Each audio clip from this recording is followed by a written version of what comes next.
नमस्कार दोस्तों, welcome back to our channel. आज हमारी स्टोरी का नाम है डोंट गिव अप। आज मैं एक एक वर्ड को हिंदी में नहीं लिखूंगी, आज हम साथ साथ रीडिंग करेंगे और जो वर्ड डिफिकल्ट होगा उसको मैं आपको बताती जाऊंगी, उसकी हिंदी लिखती जाऊंगी। Don't give up. Don't give up मतलब हिम्मत मत हारो। डोंट गिव अप का मतलब क्या होता है? हिम्मत मत हारो। हिम्मत मत हारो।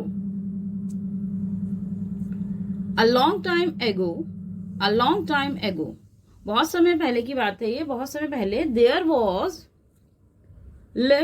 lived a boy named Rohit in a village। एक बहुत समय पहले की क्या बात है? एक समय पहले की बात है कि there was lived a boy, एक लड़का रहता था जिसका नाम क्या था? रोहित। कहाँ रहता था? विलेज, जंगल में रहता था।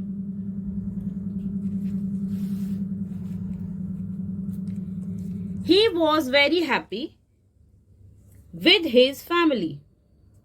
वह क्या था? अपने was लगाए तो था, पास की बात चल रही है। वह अपने फैमिली के साथ कैसा था? बहुत खुश था। He was very happy with his family, but his happiness could not last for long।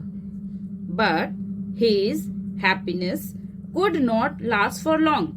But लेकिन उसकी खुशी जो थी क्या थी? एक लंबे समय तक बनी ना रह सकी। मतलब उसकी जो खुशी थी वो लंबे समय तक नहीं रही। क्यों नहीं रही? अब रीजन देखते हैं। Rohit and his fellow villagers faced a severe drought. Rohit and his fellow villagers, Rohit और उसके जो गांव वाले थे, faced a severe drought. Drought का मतलब क्या होता है? सूखा। सेव्य मतलब भयंकर। तो रोहित और उसके गांव वाले क्या फेस कर रहे थे? मतलब सामना। फेस का मतलब किस चीज का सामना कर रहे थे? बहुत एक भयंकर सूखे का सामना कर रहे थे, उन्होंने किया। They desperately waited for rains but with no luck.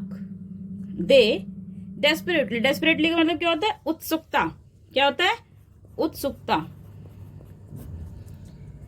वे बहुत उत्सुकता के साथ बारिश का या बारिश के लिए क्या कर रहे थे? इंतजार कर रहे थे। बट विद नो लक मतलब लेकिन इस बात का क्या हुआ? कोई फायदा नहीं हुआ। वे बारिश का क्या कर रहे थे? बहुत उत्सुकता के साथ इंतजार कर रहे थे, लेकिन कोई फायदा नहीं हुआ। बट विद नो लक का मतलब क्या है? लेकिन कोई फायदा नहीं हुआ।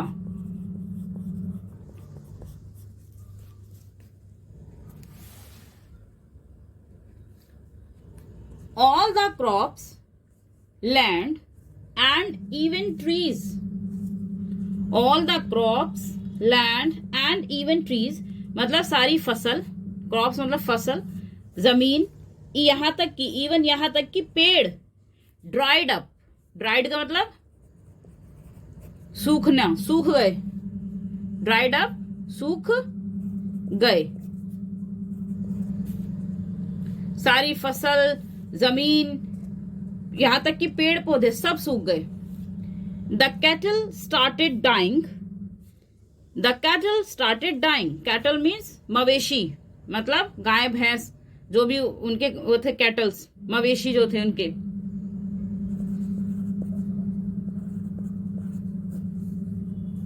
मवेशी वो सब उन्होंने क्या कर दिया? डाइंग मतलब मरना, वो मरना शुरू हो गए। As there was no rain the stream was drying up slowly. As चूंकि बारिश नहीं थी, देयर वॉज नो रेन वहां बारिश नहीं थी। द स्ट्रीम, स्ट्रीम क्या होता है? झरना। The stream was drying up slowly. Drawing मतलब धीरे धीरे, वो स्लोली स्लोली धीरे धीरे सूखने लगी, वो भी सूख गई। झरना भी जो था वो भी सूख गया।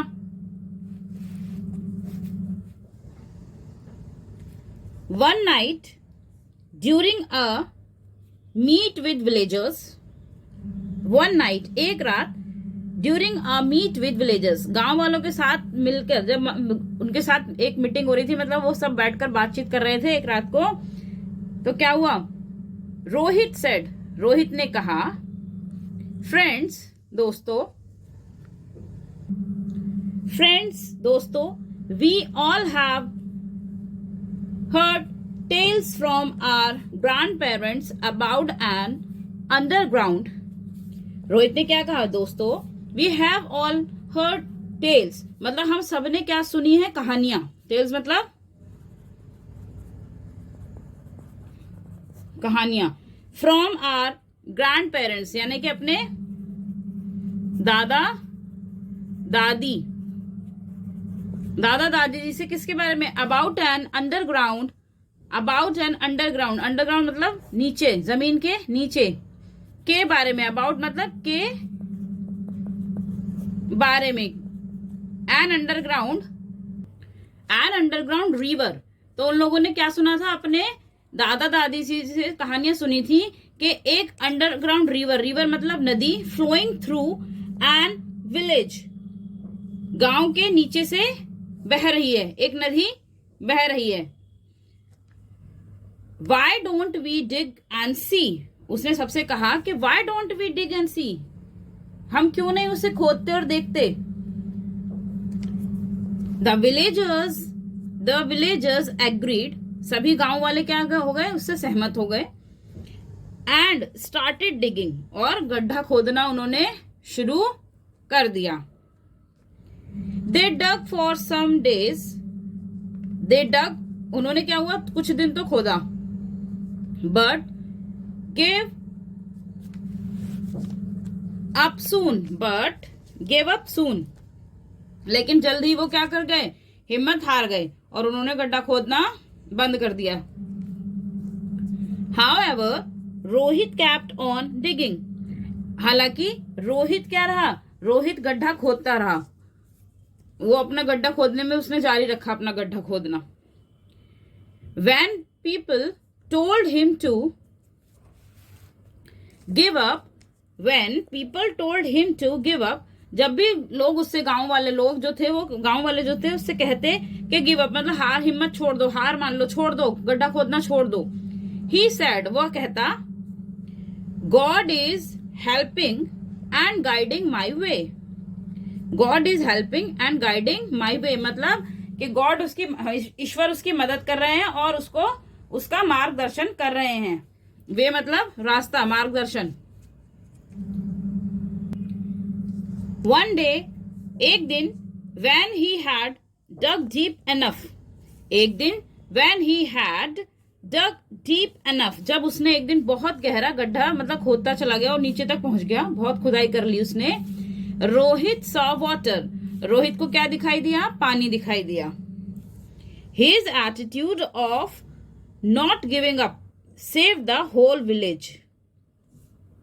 His attitude को आप क्या कह सकते हैं? स्वभाव भी कह सकते हैं, या उसका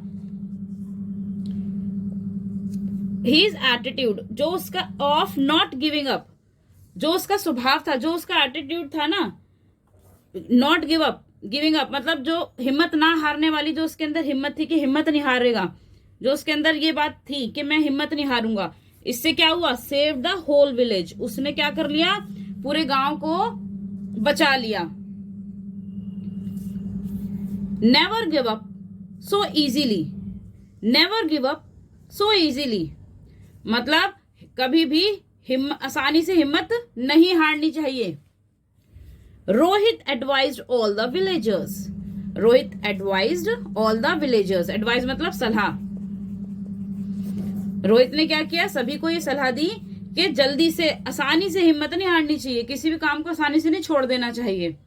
तो हमने आज स्टोरी से क्या सीखा? हिम्मत मत हारो, यानी कि हिम्मत को इतनी आसानी से आपको किसी भी काम को छोड़ देना नहीं चाहिए, आसानी से हिम्मत नहीं हारनी चाहिए, अपने पूरे एफर्ट्स लगाने चाहिए, आपको पूरी कोशिश करनी चाहिए और फिर उसके बाद ईश्वर के ऊपर छोड़ देना चाहिए। Thank you guys for watching this video.